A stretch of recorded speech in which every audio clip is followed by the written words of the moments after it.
À l'occasion de cette 10e édition du Salon des professionnels de l'amiante, quelles compétences au service du vaste chantier? Quand on dit vaste, vous allez le comprendre, de la rénovation énergétique. À mes côtés, nous allons retrouver des intervenants auxquels nous allons vivre un format qui va nous permettre, je sais que Philippe est déjà en place, on va attendre un petit peu, avec notamment Philippe Troyot qui va se charger effectivement d'inaugurer, de lancer cette conférence. On aura aussi Arnaud Vajamans qui est avec nous, qui va être un acteur aussi central sur cette conférence. Notre petite touche féminine sur cette conférence avec Sarah Magnou, avec Damien Van Der Eycken qui est avec nous aussi, et Simon Penavera-Cohen qui est avec nous. Donc, messieurs, madame, nous allons en débuter dans quelques instants. Je vous invite à vous mettre en place. Philippe, tout va bien? C'est quand même assez incroyable ce que nous sommes en train de vivre dans cet écosystème qui à la fois est tellement complexe, Philippe, mais tellement enrichissant. Enfin, on est en train de voir pratiquement tous les acteurs autour d'une table. C'est agréable? Tous, non, je pense pas. Alors déjà, je vous remercie d'être aussi nombreux. Merci pour votre présence. Comme le dit la conférence... Alors pourquoi pas tous alors? Comment? Pourquoi pas tous? Pas tous, parce qu'il aurait été difficile de rassembler tous les acteurs concernés autour de la table. Par contre, on a fait en sorte d'avoir quelques-uns des acteurs représentatifs qui sont impactés par ce marché naissant, et avec des petits indicateurs, des témoignages qui vont montrer qu'on n'est pas que sur une vue de l'esprit, mais sur un marché réel qui est en train de se dessiner. On est en attente de réglementations imminentes qui vont arriver avant la fin de l'automne et qui vont accélérer d'une façon conséquente ce marché. Et l'idée, c'était d'apporter aux personnes du SPA un petit échantillonnage, effectivement, de l'écosystème qui est impliqué et qui va contribuer à l'accélération de ce marché. Merci. Et là, vous voyez, mesdames et messieurs, derrière Philippe, effectivement, tous les postes auxquels on va pouvoir le vivre. Écoutez, on va prendre plaisir. C'est parti. On lance effectivement cette 3e conférence. Donc, comme le dit le nom de cette conférence, on est centré autour de la compétence au service d'un vaste chantier de la rénovation énergétique qui souvent paraît un petit peu flou parce que c'est aussi des fois très politique, c'est des fois aidé. Et l'idée ici, c'est de vous apporter des indicateurs concrets sur l'émergence de ce marché. Alors, déjà, quelques données marché factuelles.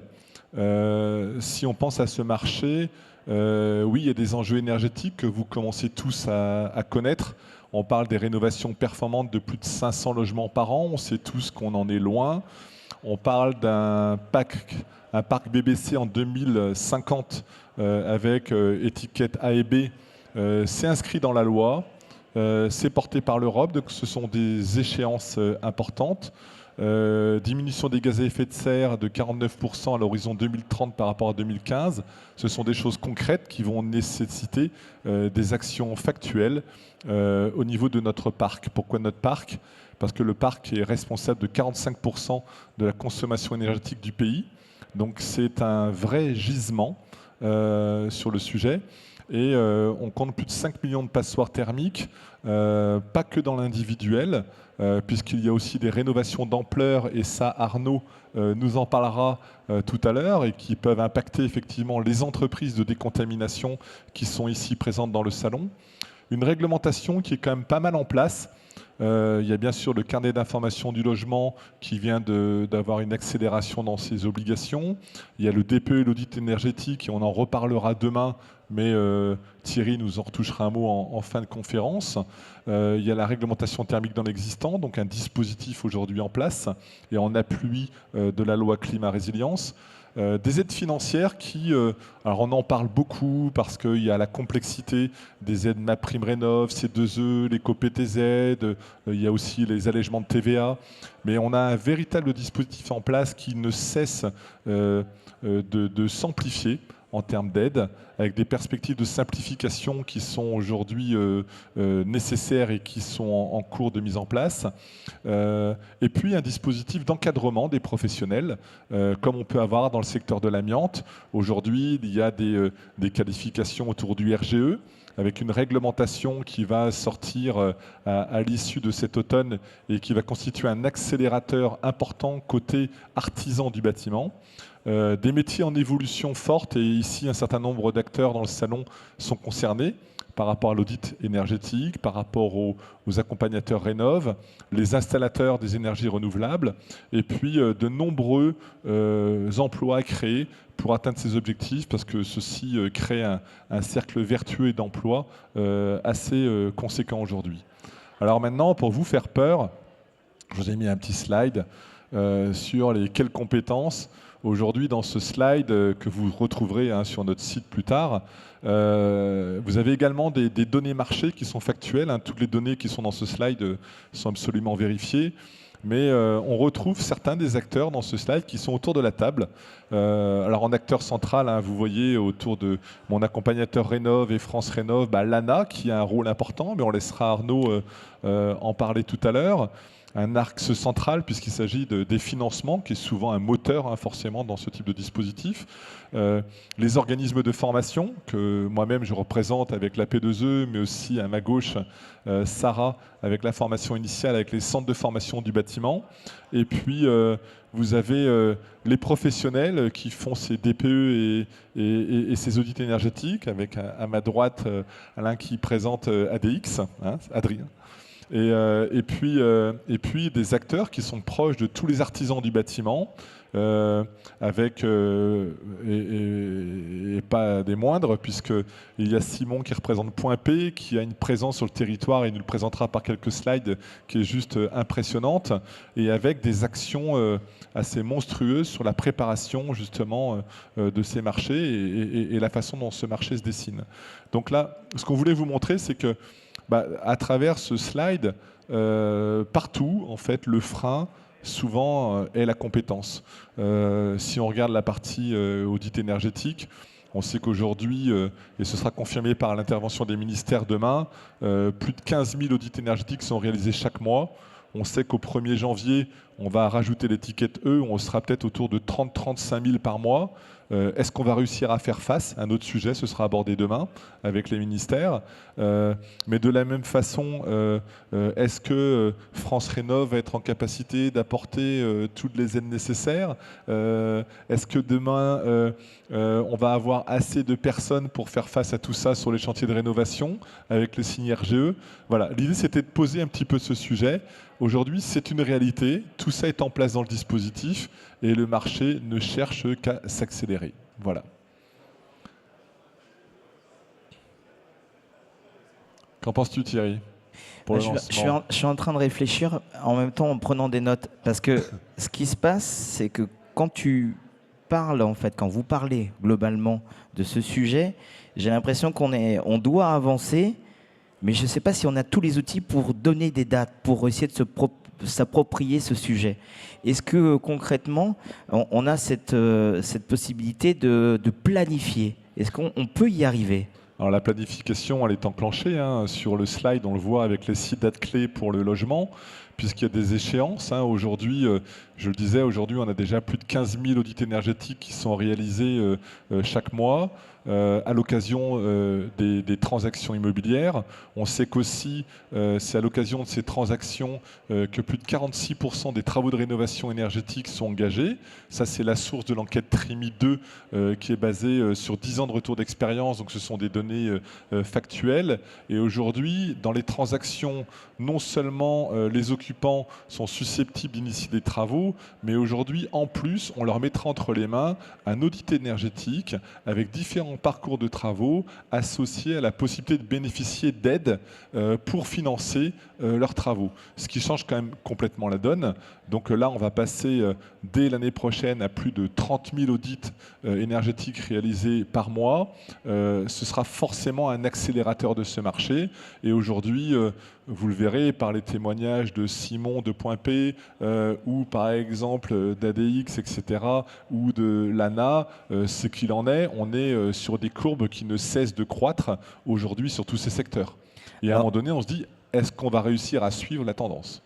Exactement. Arnaud, on parlait de acteur central, cette montée en compétences. On aimerait aussi avoir votre point de vue, effectivement, sur cette montée en puissance pour faire face, effectivement, à un marché qui est en plein essor.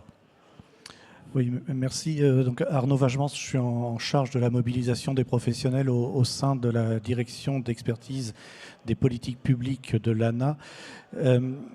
Je voudrais rebondir sur la notion que Philippe vient d'aborder de complexité. C'est évident que dans tous nos métiers, on fait face à beaucoup de complexité, il y a beaucoup de normes, il y a beaucoup de réglementations, il y a plein de sujets.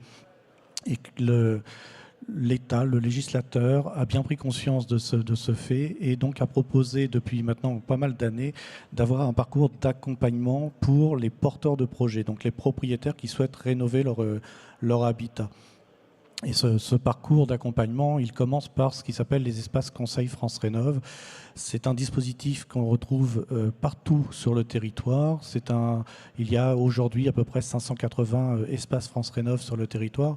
Et c'est ce qui permet clairement à quelqu'un qui souhaite rentrer dans un parcours de rénovation d'avoir un premier niveau d'échange avec un professionnel avec qui il va pouvoir mettre à plat son projet technique, la faisabilité, la temporalité, la manière de le financer, et puis bien évidemment quelles sont les aides auxquelles les gens vont pouvoir prétendre, en sachant qu'aujourd'hui, les aides, elles sont ouvertes absolument pour tout le monde. Il n'y a plus, comme ça a été par le passé, des niveaux de revenus qui sont exclus des aides. Aujourd'hui, tout le monde a le droit aux aides, et donc pour savoir à quel niveau on peut prétendre et quel cumul on peut faire sur ce sujet, le meilleur moyen, c'est de rentrer dans un espace Conseil France Rénov'.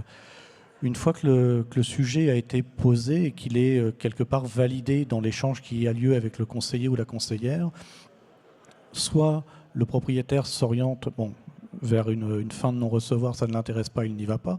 Soit s'il passe dans des phases de travaux, ça va être d'aller sur des travaux dits en monogeste, c'est-à-dire un seul geste de travaux, on change les fenêtres, on change un poste de chauffage, et à ce moment-là, ça ouvre des aides qui sont relativement modestes, qui sont celles de l'État et celles dites des certificats d'économie d'énergie.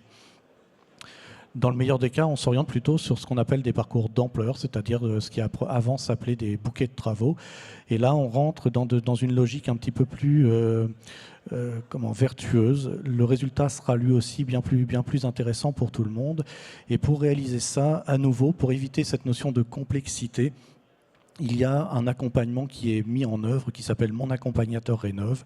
Et là, c'est un tiers de confiance agréé par l'ANA qui va prendre le relais et qui va accompagner le propriétaire, le ménage, dans son projet.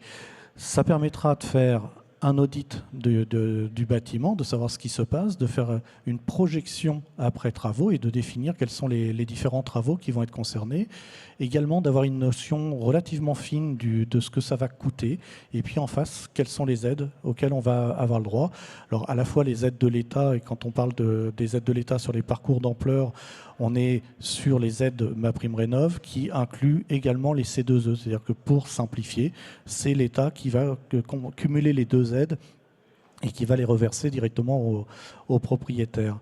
Et puis il y a souvent et de plus en plus des aides départementales, des aides locales, des aides métropoles, voire des aides auxquelles on ne s'attend pas toujours, qui peuvent être celles notamment des caisses de retraite. Et donc c'est intéressant d'avoir cet accompagnement parce que ça permettra de monter intégralement son dossier administratif et financier et d'être sûr d'avoir les aides après travaux dans la plupart des cas, puisque pour certaines typologies de ménages, on peut avoir des aides intermédiaires. C'est un point d'attention important à avoir, c'est qu'il faut absolument monter sa demande d'aide avant de signer les devis. Sinon, les aides ne seront pas versées. C'est toujours, la demande doit être validée avant d'avoir signé son devis. Et ensuite, on peut démarrer la signature des devis et les travaux. Et l'accompagnateur Rénov', qui est un partenaire avec qui vous allez avoir de plus en plus de contacts et de transversalité, c'est lui qui va suivre l'entièreté du projet, qui va être le fil rouge du porteur, du propriétaire, pour que les choses se passent de la manière la plus simple et la plus fluide pour tout le monde, en sachant que de toute façon, il y aura des écueils, de toute façon, il y aura des grains de sable. Ce n'est pas vraiment le sujet. Le vrai sujet, c'est de savoir comment est-ce qu'on y fait face, comment est-ce qu'on va quand même jusqu'au bout en rassurant les gens qui ne sont pas issus forcément du monde du bâtiment. Arnaud, lorsque on se retrouve avec ce contexte où on parle d'aide financière, qu'on essaie de démarrer, de commencer une démarche, elle est parfois, le plus dur, c'est d'ouvrir la porte en fait et de savoir à qui on doit s'adresser, comment on doit s'adresser. Même si vous avez mis des outils pour améliorer effectivement ce contexte, pour accorder des aides financières, est-ce qu'on n'est pas face à un public qui n'est pas habitué et qui justement a encore besoin de plus d'accompagnement, surtout au début? Alors effectivement, parce que j'ai lu dernièrement une enquête d'un opérateur privé en chauffage qui démontrait que quasiment 50% de la population française n'est même pas au courant qu'il y a des aides sur la rénovation énergétique des bâtiments. Alors en parenthèse, on a également d'autres aides, notamment sur l'accessibilité du bâtiment. La population vieillit et bien vieillir chez soi, ça fait partie de nos sujets. Et les bâtiments dégradés et indignes, fait partie également de notre spectre d'aide. 50% de la population n'est pas au courant qu'il y a des aides, donc oui, il faut en parler, il faut le dire. Je suis là pour ça notamment, et je vous le répéterai à l'envi. Il faut absolument acculturer la population sur le fait que réaliser des travaux, ça peut ouvrir des droits extrêmement conséquents. À minima, je veux dire, c'est 30% d'aide par rapport au volume des travaux engagés, et au maxima, on est à 100% d'aide. C'est-à-dire que pour certains types de revenus et de ménages, c'est intégralement tous les travaux qui vont être pris en œuvre. C'est important de le faire savoir parce que le rôle de l'ANA, c'est de distribuer ces aides. Et notre volonté, c'est de faire en sorte qu'il y en ait le plus possible de distribuer et qu'on puisse accompagner le plus possible de porteurs de projets. Donc, c'est important de le répéter à l'envi parce que demain, il faut vraiment qu'il y ait de plus en plus de gens qui s'engagent dans cette transition, dans ce résultat attendu de réduction des gaz à effet de serre et puis également de réduction du coût de l'énergie pour eux directement en tant qu'occupants du logement. On a aujourd'hui 580 espaces France Rénov disponibles sur le territoire, un petit peu plus de 2500 conseillers. C'est-à-dire qu'on a un volume de réponse qui est déjà en place, plus les MAR, et les MAR sont en train de monter conséquemment sur le sujet, qui est un deuxième niveau d'accompagnement. Alors j'ai pris les chiffres juste avant d'arriver ce matin. On a aujourd'hui 3400 MAR accompagnateurs référencés sur le territoire, en plus des 2500 conseillers France Rénov. Donc on a vraiment du volume pour répondre à la demande. Merci beaucoup Arnaud. Damien, on a avec vous en fait un groupe, ADX Group, qui a plus de 200 experts sur les accompagnements de clients, que ce soit public ou privé, quotidien, la protection des hommes au sens global du terme, les biens comme l'environnement. J'aimerais que vous rebondissiez aussi déjà sur les deux interventions, à la fois avec Philippe et avec Arnaud, mais peut-être déjà de resituer aussi votre structure. Oui, alors ADX Group, qui représente le groupe Hyperion, qui est une des entités du groupe Hyperion.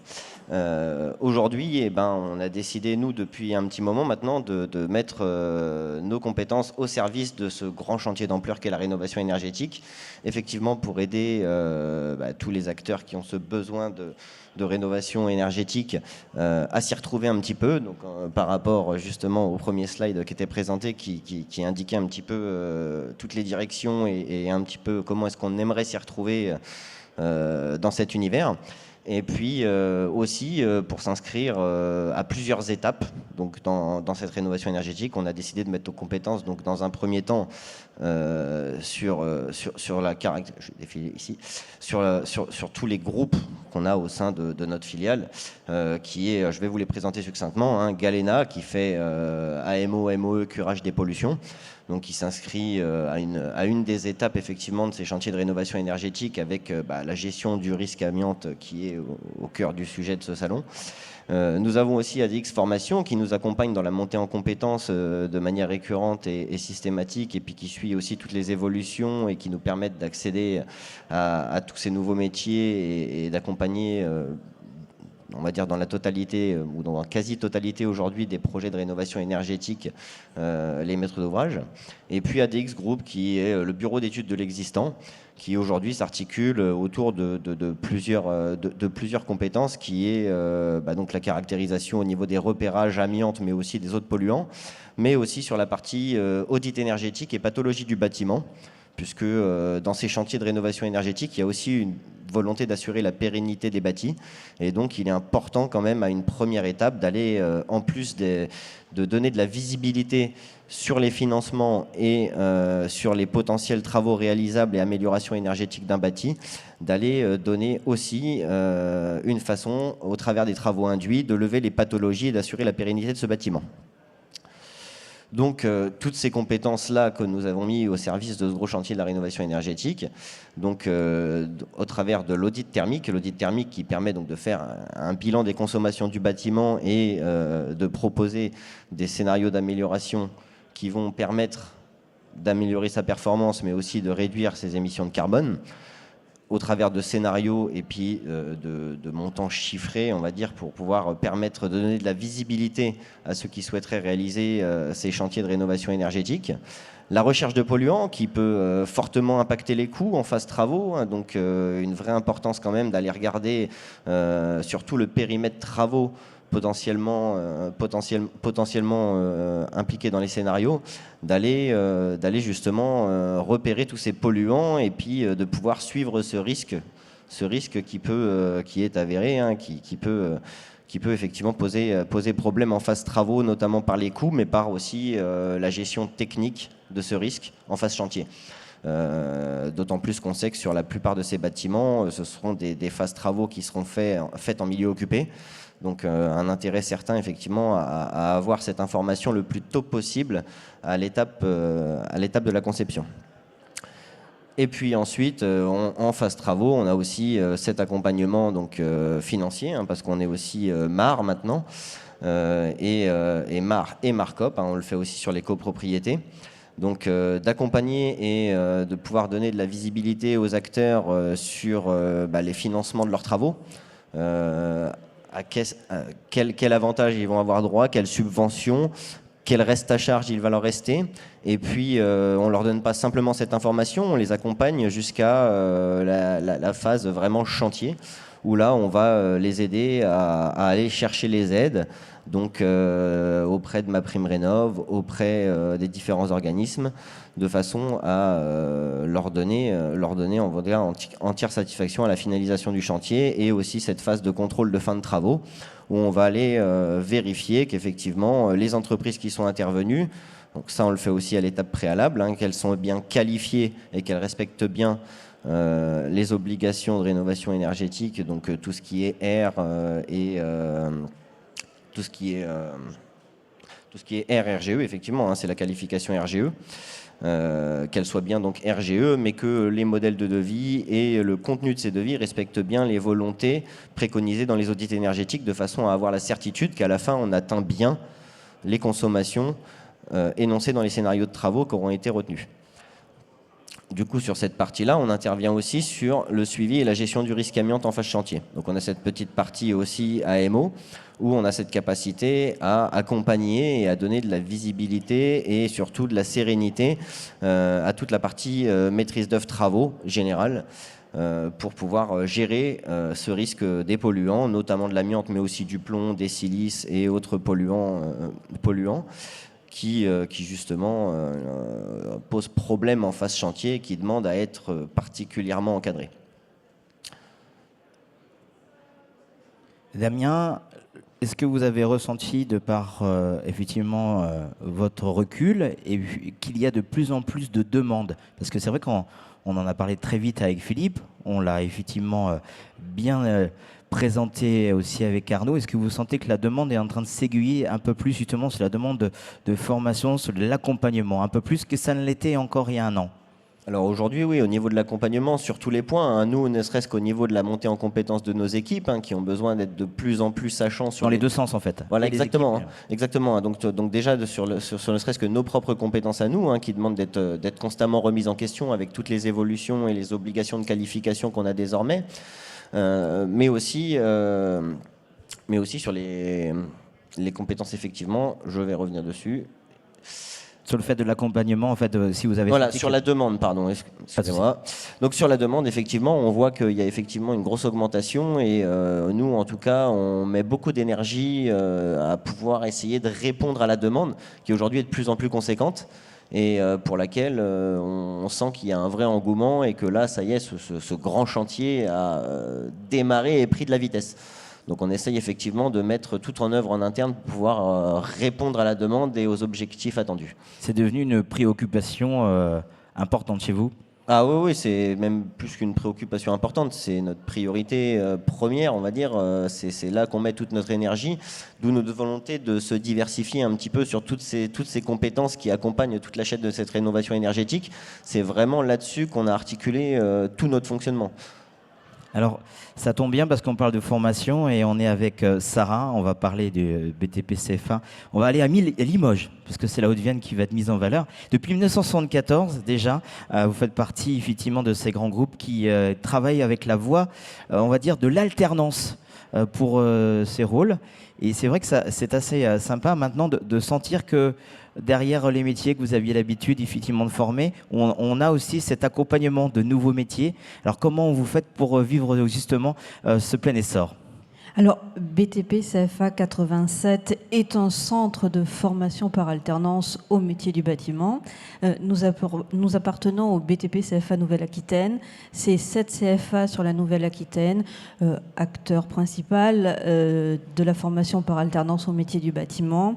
Nous avons des CAP à l'école d'ingénieurs, le cœur de la formation étant des CAP et des BP. Nous formons au métier du gros œuvre comme au métier de l'alternance.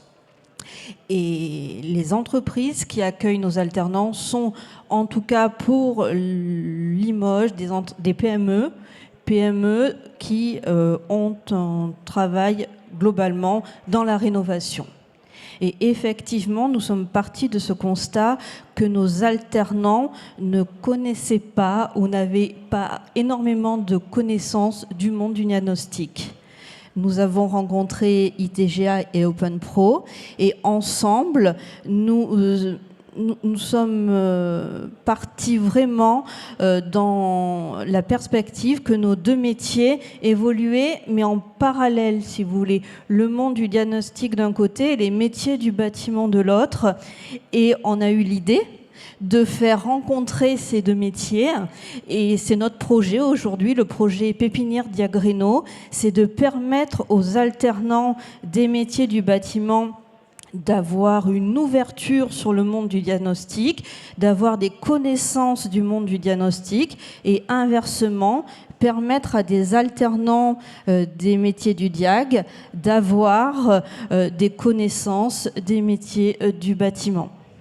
Est-ce que c'est vrai que vous parliez, lorsqu'on dit menuisier, plaquiste, peintre, qui est assez naturel, hein, parce que vous existez depuis 1974, donc vous avez eu suffisamment d'expérience, mais là c'est assez facile de dire tiens j'ai envie de, ou j'aimerais être.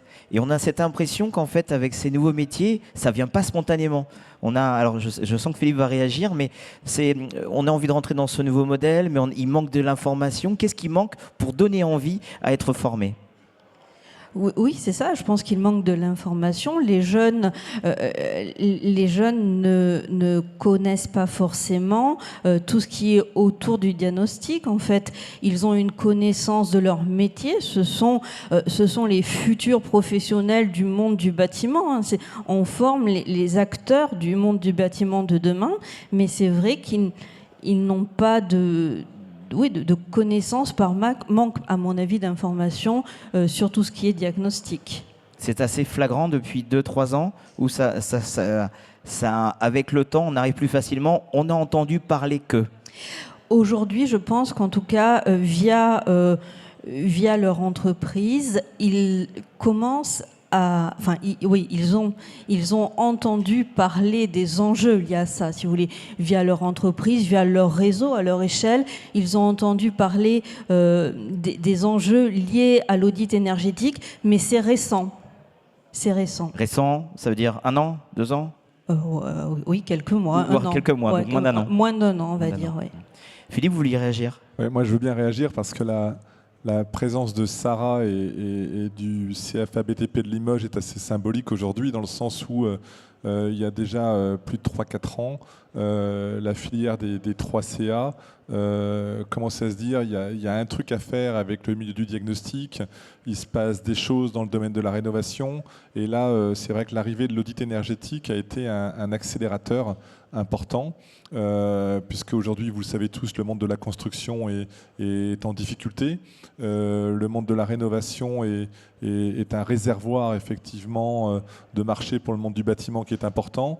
Et aujourd'hui, comme je disais tout à l'heure, dans le cadre de l'enquête Trémy, 45% des travaux de rénovation sont déclenchés à l'occasion des transactions. Et l'audit énergétique devient aujourd'hui un vrai accélérateur. Et dans la formation initiale que représente ici Sarah, comment laisser partir quelque part ces jeunes apprentis du BTP dans toutes ces PME au moment où effectivement la rénovation devient un secteur de croissance, et quelque part la personne qui sort du CFA BTP ne peut pas ne pas connaître les enjeux d'un audit énergétique et en quoi ça peut être un levier dans le cadre de la construction et un apporteur d'affaires.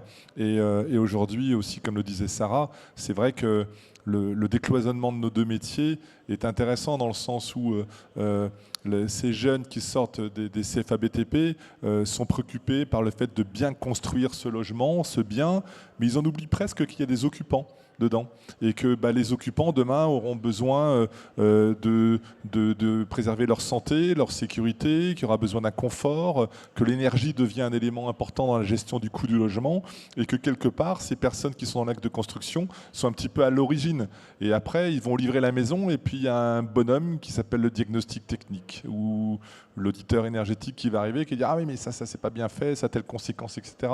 L'idée c'est que dès la genèse quelque part on puisse dans leur ADN donner quelque part déjà les bons réflexes, et en décloisonnant ces métiers amener de la professionnalisation et puis un peu plus de performance pour demain, quoi. Voilà. Mais je comprends Philippe, mais il va y avoir un problème de vitesse. Parce qu'entre le moment où on parlait, alors j'ai pris le temps avec Damien de dire mais est-ce que vous êtes prêts, même au sein des équipes, il faut sans cesse se former, donc déjà même au niveau des professionnels, là l'alternance il faut un certain temps, Philippe, donc est-ce qu'on va pas avoir deux vitesses? Alors non, parce que si on est ici présent, c'est que le dossier on l'a déjà bien travaillé quand même, ça fait quelques années qu'on prépare dans les coulisses ce travail, et on est en train, si on a un stand aujourd'hui, c'est parce qu'on prépare un déploiement au niveau national, déjà en premier lieu sur la Nouvelle-Aquitaine, et nous côté Open Pro sur le reste du territoire, pour qu'on puisse s'essaimer et faire bénéficier tous les apprentis de ces compétences par des kits pédagogiques qui vont être disséminés sur le territoire. Donc on peut considérer que dès l'année prochaine, il y aura des effets sur le terrain, et après il y a des choses qui vont s'accélérer, et pour annoncer peut-être l'intervention de Simon, on est juste à la veille de la sortie d'une nouvelle réglementation sur le RGE qui va concerner beaucoup d'artisans sur le territoire national, qui vont se connecter à tous les besoins de MaPrimeRénov et des financements des travaux, parce qu'il faudra des acteurs RGE, et un témoin de ce qui s'y prépare ici, c'est bien Simon, mais je vais le laisser en parler. Alors j'avais une petite question avant que Simon intervienne avec vous, Sarah. Rassurez-vous, l'alternance, quand on parle d'alternance, et on parle effectivement, on est quoi? On est sur 6 mois, sur 1 an, sur la durée? Alors, le contrat d'alternance dépend en fait de la formation choisie. Un CAP, c'est sur 2 ans. Après, nous portons aussi, avec un partenaire, le CNAM, une licence de génie civil, elle est sur 1 an. Ça dépend en fait du type de formation. Un CAP qui est, voilà, CAP BP, c'est les formations qui sont le plus présentes dans nos établissements, BTP CFA Nouvelle-Aquitaine, c'est 2 ans. L'alternance, c'est 2 semaines en entreprise et 2 semaines au CFA. On peut se retrouver parfois avec des alternants qui sont en formation, enfin qui sont formés peut-être avec une entreprise qui est en cours de formation aussi. C'est possible, oui. C'est possible ? Oui. La formation tout au long de la vie professionnelle existe dans tous les secteurs. Il n'y a pas d'âge. Non, et il n'y a pas d'âge pour se former. Merci beaucoup Sarah. Philippe, vous me l'avez dit, on va retrouver un acteur important, un leader mondial de la construction durable avec Simon, Saint-Gobain. Et oui, quand on parle de Saint-Gobain, forcément, on parle de Point P, mais ça reste Saint-Gobain au départ. Ça reste Saint-Gobain, effectivement. À la base, c'est Saint-Gobain, oui. Donc, alors, on arrive au bout de la chaîne là, avec vous. Ça. Alors moi, je vais faire une petite présentation rapide de Point P. Hein. On parle de compétences et derrière, on met souvent aussi le mot expertise chez nous. Nous, notre réseau, c'est un réseau qui a un maillage assez important en France. On a plus de 1000 points de vente sur tout le maillage français, avec 900 commerciaux, avec une offre qui se répartit sur l'offre bassin par expertise, avec une offre, une agence, un point de vente généraliste dans ce bassin qui est censé faire on va dire le 20-80, c'est-à-dire 20% des produits pour construire 80% de la maison, ou la rénover ou l'aménager. Et puis autour de ce bassin, de cette agence généraliste, vous allez retrouver des agences expertes sur la couverture bois, sur la déco, mais pour les métiers qui vont plus m'intéresser moi personnellement, en tout cas mon sujet, ça va être la plâtrerie et l'isolation et en partie aussi le gros œuvre. Donc dans chacune de ces agences, vous allez avoir un plan de montée en compétences spécifiques de nos collaborateurs. Hein. On parle ici de c'est quoi un peu les compétences clés qu'on essaye d'activer. Pour le faire très rapidement, parce que je ne suis pas venu pour faire de la pub, on a à peu près 15 000 produits en stock pour proposer dans nos agences une offre de services liée à la rénovation énergétique assez importante, qui sont par ailleurs des outils parfois de diagnostic, comme Caprénov, des outils aussi qui servent pour appuyer ou pour soutenir la compétence métier comme SoluPlus pour nos vendeurs ou pour nos équipes. Et puis des outils ou même Renoprime, qui est une plateforme qui va vous aider à faire vos demandes d'aide sur les certificats d'économie d'énergie. Et enfin, Objectif RGE, qui est un outil pédagogique, là pour le coup, qui va aider et accompagner notre client à préparer son examen RGE. Pour rester un peu sur le thème de notre conférence aujourd'hui, un des enjeux pour nous, et il y a eu plusieurs choses qui ont été dites dans ce sens-là, c'est un peu le décloisonnement dans un secteur qui a toujours été cloisonné. C'est aucune référence au fait qu'on monte des cloisons dans une maison, hein, mais c'est-à-dire que tous les métiers fonctionnent sous le terme de corps d'État. Hein, donc, et ces corps d'État, historiquement, ont pas ou peu discuté ensemble. Les formations FIBAT qui ont été mises en place et qui sont mises en place même dans notre réseau essayent de décloisonner tout cela pour montrer en fait les interfaces qui existent entre les différents métiers, qui sont parfois un peu oubliés, et puis aussi le séquençage de travaux. On parlait de rénovation geste par geste ou de rénovation globale, mais on sait que l'itération du geste est hyper importante. On ne va pas commencer par le chauffage, par exemple. C'est préférable de boucher le trou avant de changer le volume d'eau qu'il y a dans le seau, pour filer la métaphore. Donc l'idée, elle est de se dire, nous, comment on peut accompagner aussi bien nos collaborateurs, puisque dans nos collaborateurs aussi, il faut développer de la compétence et de l'expertise, et comment on accompagne nos clients qui sont nombreux, tout comme nos collaborateurs. Hein. On a à peu près un peu plus de 10 000 collaborateurs en France, un peu plus de 300 000 clients en compte.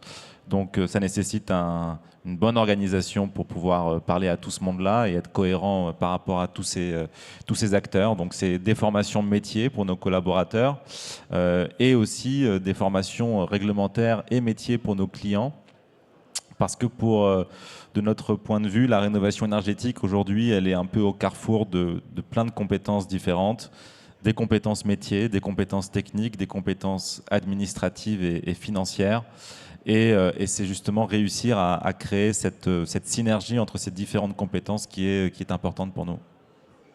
Est-ce que vous avez remarqué, en fonction des régions, parce que vous avez parlé des implantations, est-ce qu'il y a des zones où vous sentez qu'il y a peut-être une sensibilité un peu plus forte géographiquement, qui peuvent peut-être être des zones, on va dire, pilotes, qui peuvent vous aider effectivement à avoir ce maillage national ? oui et non. C'est plutôt l'inverse, c'est qu'on a plutôt observé des zones où il y avait peut-être historiquement moins d'offres ou moins de demandes de la part de nos clients pour aller vers ce marché-là. Mais c'est aussi...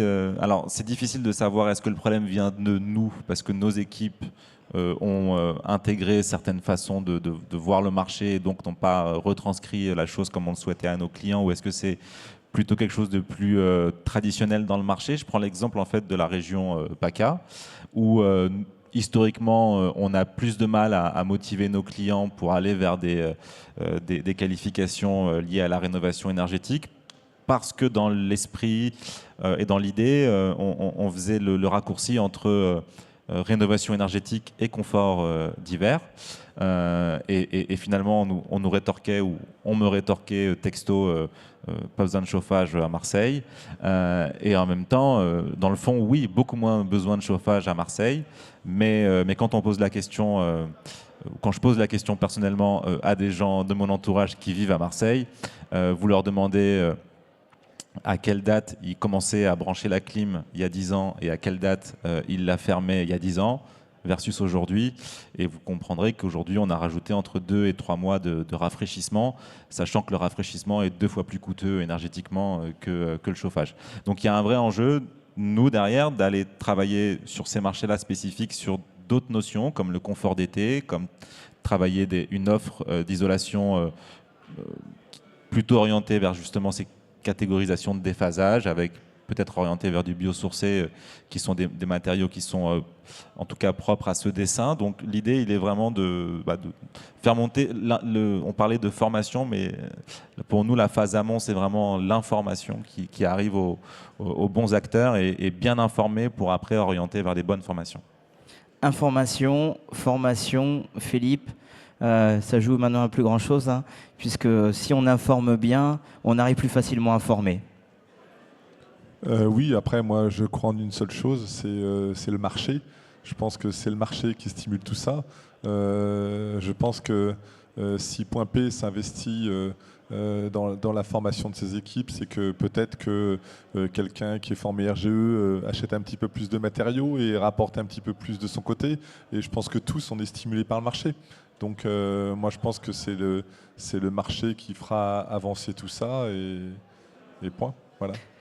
Arnaud, quand on entend effectivement Sarah, Damien, Simon, ça peut vous rassurer aussi parce que vous êtes un acteur aussi privilégié des collectivités territoriales. Vous sentez effectivement que nos différents intervenants aujourd'hui sont en train de travailler beaucoup plus pour aller dans votre sens aussi.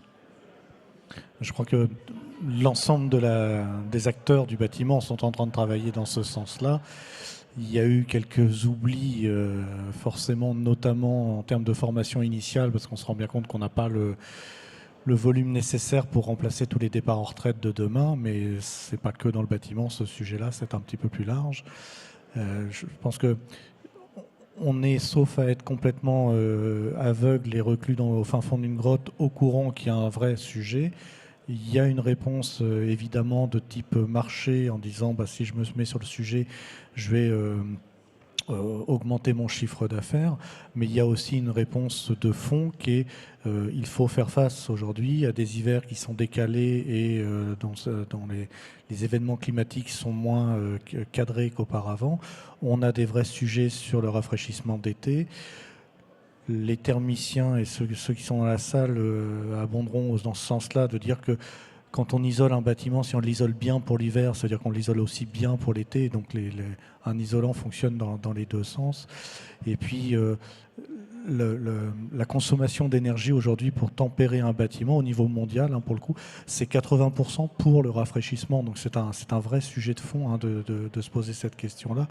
Et donc c'est à la fois le confort, c'est des économies pour l'occupant, et puis c'est du chiffre d'affaires pour le professionnel qui est autour. Oui.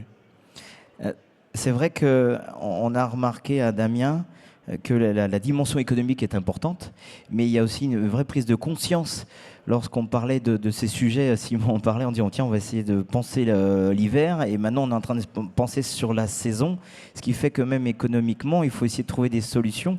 Et est-ce que vous avez remarqué, vous, de votre côté, une prise de de conscience aussi, qu'on ne cherche plus à faire une rénovation énergétique que pour une période de l'année, mais qu'on essaie de chercher sur la globalité de la rénovation de son bâtiment, c'est-à-dire du mois de janvier, enfin du 1er janvier au 31 décembre. Oui, oui, exactement. Aujourd'hui, on voit bien que les acteurs pour qui on intervient ont une vraie préoccupation sur l'évolution climatique, bien évidemment, et avec effectivement une grosse partie sur ce confort d'été qui devient presque plus prioritaire à gérer que ce confort d'hiver. Donc effectivement, maintenant, on axe aussi beaucoup l'articulation de notre volonté de rénovation énergétique et nos préconisations sur la gestion de cette partie-là, effectivement, avec des matériaux biosourcés ou des choses comme ça qui permettent effectivement qui nous permettent effectivement de gérer ce confort d'été comme ce confort d'hiver et maîtriser effectivement ce besoin de refroidissement. Alors, mesdames et messieurs, merci beaucoup Philippe pour la transition. On va vous inviter aussi à réagir. Donc là, nous étions ensemble, on a échangé. Si vous souhaitez réagir, c'est très simple. Vous venez vers moi, ou je viens vers vous, plutôt, je vais venir vers vous. Vous levez la main et si c'est une question, je vais vous inviter, comme ils sont quand même nombreux, peut-être à citer si la question touche une personne plus qu'une autre. Si ce n'est pas le cas, c'est une question globale, ben, vous avez les 5 acteurs avec vous. Je vais vous inviter à réagir si vous le souhaitez maintenant. Je vous regarde. Qui veut réagir? Pour l'instant, pas de questions. Si ce n'est pas le cas, ben Philippe, on va faire cette petite conclusion ensemble. Parce que, effectivement, demain, parce que le salon des professionnels de l'amiante, c'est sur 2 jours. Et je vous ai entendu dire en début de cette conférence qu'on allait peut-être aller un peu plus loin demain. Parce que je vous ai un peu taquiné sur la dimension du temps. Et je crois qu'on va essayer d'aller un peu plus loin. Alors tout à fait, demain on va aller un peu plus loin puisqu'on aura la chance d'avoir les ministères de la DHUP, bureau QC3 et QC4 qui vont intervenir et qui vont nous faire un petit bilan sur la montée en puissance des DPE et des audits énergétiques réalisés. Ils nous donneront quelques chiffres intéressants qui sont aussi des chiffres leviers sur justement cette massification dont on parle à plusieurs fois. J'ai répété les facteurs déclencheurs à l'occasion des ventes qui vont être amplifiés avec la fourniture des audits énergétiques, qui vont de plus en plus être aussi appropriés au niveau du monde de l'artisanat du bâtiment, des professionnels du bâtiment. Donc à ce moment-là, demain, on va avoir un sujet important, c'est que aujourd'hui, il y a eu un dispositif de montée en compétences important qui a été imposé aux diagnostiqueurs qui font des DPE ou des audits énergétiques avec des cycles de formation de plus de 70 heures complémentaires avec des prérequis assez solides. Et on parle de doubler le nombre d'audits énergétiques à réaliser à partir de janvier l'année prochaine, donc dans quelques mois. La question, c'est est-ce que la profession sera prête? Qu'en pensent les pouvoirs publics? Qu'en est-il de ces échéances? Donc un vrai sujet. Et voilà. Et on l'a partiellement, on a essayé aujourd'hui. On a ébauché. Voilà, on a fait une belle ébauche. Pas développé. Merci beaucoup, madame, messieurs.